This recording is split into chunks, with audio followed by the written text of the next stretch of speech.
Hola amigos, ¿cómo están? Bienvenidos una vez más a nuestro querido Fulbo y Boxeo. En el día de hoy vamos a tratar un tema muy especial, referido específicamente al descenso del Club Atlético River Plate a la Primera B Nacional, hecho que sucedió el 26 de junio de 2011 en el Estadio Monumental Antonio Vespucio Liberty. Pero antes de entrar en el tema propiamente dicho, quiero invitarlos a repasar quién fue justamente Liberty, porque se trató de un presidente que posiblemente no tenga comparación alguna con ningún otro de la historia del fútbol argentino, por la dimensión de su obra, casi diría de manera fundamental. Fíjense que en 1934, hace casi ya 90 años, imaginó en un bañado, es decir, tierras ganadas al río, un estadio que tardó 4 años en construirse y que aún hoy sigue siendo el más importante del país y sin dudas uno de los mejores del continente. Vaya entonces si era visionario, ¿no? Porque por sobre todas las cosas, Liberty fue el responsable de cimentar la grandeza de River Plate. En los primeros años de nuestro fútbol y hasta su desaparición, el viejo Alumni, merced a la obtención de títulos, era el club más poderoso. A renglón seguido fueron Racing y Huracán aquellos que dominaban la escena de nuestro fútbol en los primeros años del amateurismo. Un escalón más abajo se ubicaban Independiente, San Lorenzo, River y Boca, sin que esto signifique un orden, simplemente es un enunciado. Porque en realidad verdaderamente estaban parejos. Así llegaron al profesionalismo, en donde quizás los Xeneises le sacaban una leve ventaja al resto, pero siempre detrás del Globo y la Academia. Pero con el advenimiento justamente del fútbol rentado, Liberty se encomendó a formar un equipo rutilante. Así, por ejemplo, contrató a Carlos Peuchele, una de las figuras del momento, en una suma astronómica para la época, 10.000 pesos. Allí River dejó su viejo apodo de Darceneros por el de Millonarios. La apuesta no salió bien y apenas si se ubicó en el cuarto puesto, en donde Boca fue el primer campeón del profesionalismo. Sin embargo, al año siguiente, en 1932, lejos de amilanarse, Liberty, contra buena parte de la comisión directiva, decidió ir, digamos, por el Messi de la época. Me refiero a Bernabé Ferreira. No es que el mortero de Rufino fuera o tuviera las condiciones de Messi, ni mucho menos, diría hasta por el contrario. Su fuerte era un potente remate, pero estremecía desde sus goles en Tigre y marcaba indudablemente el ritmo de la época. River lo contrató, pagó 35.000 pesos, cifra sideral directamente para la época, y trajo otras figuras como Manuel Nolo Ferreira, de Estudiantes de La Plata, que era un reciente mundialista en Uruguay de 1930, y el alazán Carlos Santamaría de Platense. River fue campeón y logró ser la sensación de la temporada. Los estadios en ese entonces eran para 20.000 personas y quedaban otras 20.000 afuera para ver a Bernabé. A partir de esto es que Liberty pensó en un estadio para 100.000 personas. Pero con Bernabé Ferreira no solo cristalizó la obtención de títulos, me refiero a los del 32 y el bicampeonato del 36 y 37 y la construcción de un estadio, sino que catapultó indudablemente a River como el equipo más popular del país en ese momento. A no dudarlo, Liberty lo hizo grande a River. Esta pretende ser la introducción a lo que significó el descenso de los Millonarios y es un deliberado repaso histórico para saber quiénes se sentaron después, nada menos que en el sillón de Liberty. Es que la pérdida de categoría de River tiene podríamos denominar, non santísima trinidad, integrada por el padre, se llama José María Aguilar, un hijo, Habrá quienes agreguen dos palabras más, me refiero a Daniel Alberto Passarella, y un Espíritu Santo que terminó siendo encarnado por Diego Simeone. River, bajo la presidencia de Aguilar y la dirección técnica del Cholo, creo comenzó a descender en los octavos de final de la Copa Libertadores 2008, cuando empató con San Lorenzo, aquel de Ramón Díaz, de Alessandro y Placente, ustedes recordarán, tras un empate 2-2 como local, cuando ese partido lo iba ganando 2-0 frente a 9 jugadores azulgranas. Siendo el resultado del partido un empate y eliminación por el 2-1 que se había registrado en la ida para los de Boedo, esta me parece significó una de las peores derrotas de la historia riverplatense. En paralelo casi, conquistaba el torneo Clausura 2008, tras sacar una luz de ventaja en la fecha 16, la 16ª, cuando Boca empataba con Vélez en Liniers y River le ganaba a Huracán por la mínima en el Estadio Monumental. En la última jornada, el Millonario ganó 2-1 en Bahía Blanca frente a Olimpo y alcanzaba un nuevo título para sus vitrinas. En el transcurso de la semana siguiente y antes del partido ante Banfield en Peña y Arenales, que era simplemente para cumplir con el fixture, Ariel Ortega, como se sabe, acarreaba un problema personal que alcanza estado público. Simeone, en lugar de preservar al burrito, lo encana, no citándolo para ese partido en donde nada se jugaba, ¿sí? Esto me detengo, mal, muy mal por el técnico de River, que toma una postura particularmente extrema y vigilante. Porque primero Ortega era un ídolo, y como tal, en todo caso, había que protegerlo. Además, habían sido compañeros en el seleccionado argentino, y seguramente que habría de saber cabalmente quién era Ortega. Y Aguilar, el presidente de River, ¿qué decisión tomó? Lo echó. Aguilar lo echó de River. Un crack el bueno de José María. Cuando ganó las elecciones en el año 2001, era poco menos que Fidel Castro bajando de Sierra Maestra. Y terminó siendo el peor presidente de la historia de River Plate. Fíjense que aún hoy no puede pasar ni por la puerta del Estadio Monumental. Cuando River finalmente descendió, Almeida, que era un exjugador de 38 años en ese momento, se lo reconocía como el mejor jugador del equipo. Imaginen cómo serían los demás. Esto demuestra indudablemente que con Ortega en la cancha, hasta si quieren vestido de civil en los siguientes torneos, seguramente River hubiera conseguido los 4 puntos que lo hubieran apartado de la promoción que le tocó enfrentar a Belgrano.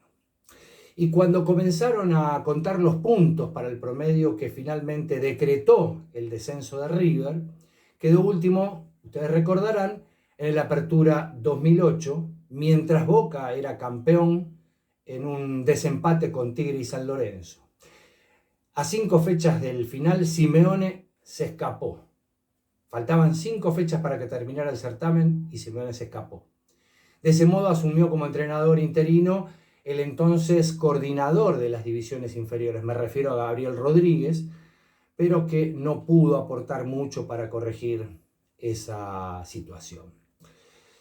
Llegó entonces el Clausura 2009, Néstor Raúl Gorosito asumió la dirección técnica y con él llegaron las incorporaciones de Barbosa, de Fabiani, además del regreso de Marcelo Gallardo. En ese certamen registró una derrota 5-1 con San Lorenzo y 4-0 con Huracán. Además era eliminado en la fase de grupos de la Copa Libertadores, como había sucedido en 2007 con Passarella como entrenador. Terminó en la 8ª colocación, ¿sí? Y en la tabla de promedios quedó River en la 6ª posición. Para la Apertura de 2009 se produce el retorno de Matías Almeida luego de 3 años de inactividad, y Ariel Ortega, tras su paso por Independiente Rivadavia de Mendoza, su paso, el exilio, donde indudablemente Aguilar vuelve sobre sus pasos, ¿sí? Haciendo clara, muy clara su elección de Simeone por sobre el ídolo. Sin embargo, el equipo no obtenía resultados, terminando con la renuncia de Gorosito, que desembocó en la contratación de Leonardo Astrada, y para ese momento hubo una cierta mejora, y River terminaría aquel torneo en el puesto 14º. En diciembre de 2009 hubo elecciones para elegir un nuevo presidente en la institución. Daniel Passarella ganó dicha elección superando por 6 votos a Rodolfo D'Onofrio. La situación marcaba que River arrancaría el año siguiente muy mal posicionado en la tabla del descenso proyectada para 2011. Pero recordemos que todavía faltaban por definirse los descensos del 2010. Se encendieron las alarmas y muchos empezaron a fantasear sobre el descenso de River, a pesar de sus 100 años de historia y más allá de los lejanos por entonces descensos de San Lorenzo y Racing. Sin embargo, los números decían que debía cosechar aproximadamente 30 puntos por campeonato durante los próximos 3 para no pelear al menos la promoción. Y para el mercado de pases, de cara al Clausura 2010, Passarella, ya como flamante presidente, contrató, escuchen bien, a Rodrigo Rojas, Juan Manuel Díaz, que venía de Estudiantes de La Plata, Alexis Ferrero, de Colón de Santa Fe. Los malos resultados allí prosiguieron y el presidente echó a Astrada por teléfono en el vestuario de Atlético Tucumán tras un cotejo igualado 0-0. Entonces el Kaiser contrató a Ángel Capa, como no entendiendo la situación, me parece a mí, fantaseando, si se quiere, con el tiki-tiki del huracán reciente del año 2009. La tabla de posiciones lo ubicó en el 13º puesto y en la tabla de promedios quedó en la 12ª ubicación. Ya en la apertura 2010, el acumulado de puntos, o en ese acumulado de puntos no se tendría en cuenta la campaña, atención, del campeón del 2008, por lo que River arrancó la temporada en la última posición, en zona de descenso directo. Los refuerzos fueron en este caso Juan Pablo Carrizo, que volvía al club, Mariano Pavone, Caruso, Jonathan Maidana y el nombre por excelencia, el paraguayo Adalberto Román. River arrancó bien, pero paulatinamente los resultados dejaron de acompañar. Por tanto, Capa fue despedido, siendo reemplazado de manera interina por Juan José López, que arrancó nada menos que lo que a la postre significó un espejismo. Me refiero a la victoria frente a Boca en el Monumental 1-0 con gol de Maidana, y terminó cuarto en la tabla de posiciones. Nada mal. River entonces debía afrontar el Clausura 2011 con el único objetivo de no descender. Y a pesar de esto, Passarella, cuya frase que quedó en la historia, no estén cagados, decía, esa quedó en la mala historia, tomó la decisión de ratificar a JJ López como técnico, que era un declarado soldado del presidente. Lo limpió Ortega, igual que Aguilar, idéntico, y contrató como único refuerzo para el torneo en donde se decidía todo a Fabián Bordagaray. Decía como una apuesta a futuro. Y el futuro nunca llegó, hace rato. River comenzó el torneo de buena manera, incluso llegando a ser puntero en la 9ª jornada, ¿sí? Sin embargo, 2 derrotas frente a All Boys y Boca, más un empate con San Lorenzo en el Monumental, anticiparon, me parece, el choque con el iceberg. El Titanic estaba seriamente dañado. El equipo a partir de ahí cayó en picada, ¿sí?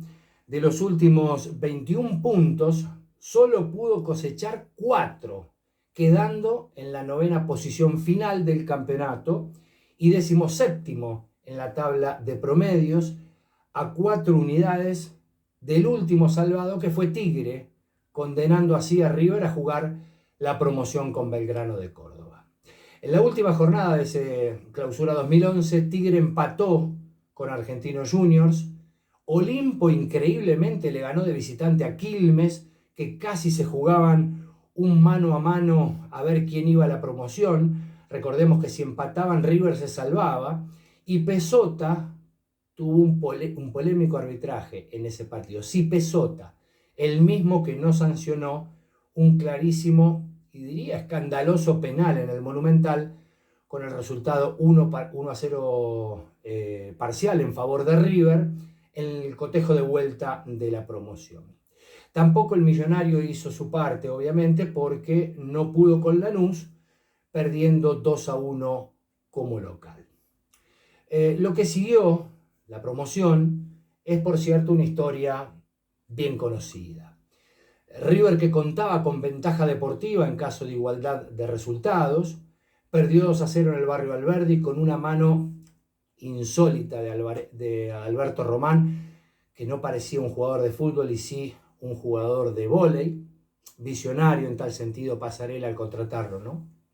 Hubo una invasión de campo por parte de la barra de River en un momento fatal del partido, en donde se veía venir una goleada a un equipo que había sido conformado sorpresivamente por juveniles, dejando en el banco, por ejemplo, a Pavone, Caruso y Maidana. El casco del Titanic se había partido y en el Monumental, con un saldo de empate 1-1, se terminó de hundir. Durante las 3 temporadas hubo 6 entrenadores. Simeone, que cosechó el 23,81% de los puntos. Gabriel Rodríguez en su breve interinato, que alcanzó 26,67%. Gorosito, 41,03%. Astrada, 37,18%. Capa, exactamente el 50% de los puntos. Y por último, Juan José López, 49,38%. Muchísimas conjeturas hubo en derredor del descenso de River Plate. Que el gobierno lo digitó para transmitir la B Nacional a través de Fútbol para Todos y quitarle así los derechos al grupo Clarín, cosa que finalmente sucedió.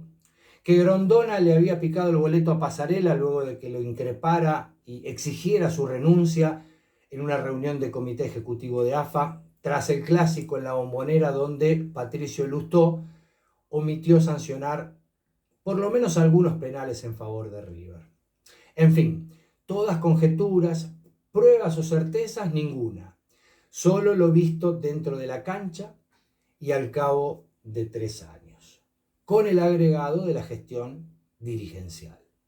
Y lógicamente hubo consecuencias. Por ejemplo, JJ López renunció al día siguiente, consumando su 4º descenso. Los anteriores habían sido con Unión de Santa Fe, Instituto y Talleres de Córdoba. Matías Almeida se retiró definitivamente del fútbol y asumió la dirección técnica de cara al torneo del Nacional B.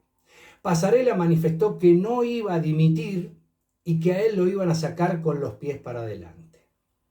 Regresaron al club Fernando Cabenagui, el Chori Domínguez, Cristian Ledesma, Leo Poncio, Nico Domingo, más el aporte de David Trezeguet.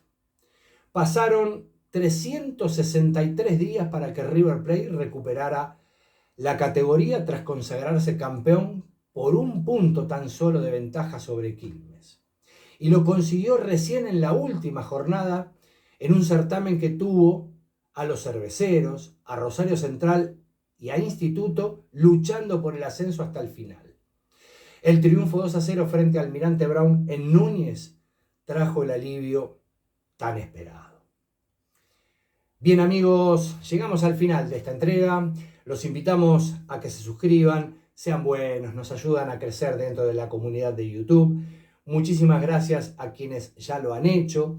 Les pedimos un pulgar para arriba, un like, porque si hasta aquí llegaron, seguramente nuestra labor, y esperamos, es de vuestro agrado. Dejen sus comentarios, nos interesan y mucho sus opiniones, coincidan o no con la nuestra, porque, a ver, vale una vez más afirmarlo, ¿sí? El descenso de River Plate tiene una non santísima trinidad, integrada por el padre, José María Aguilar, un hijo, Daniel Alberto Pasarela, y un Espíritu Santo, Diego Simeone. Los saludamos y convocamos para el próximo Fulbo y Boxeo.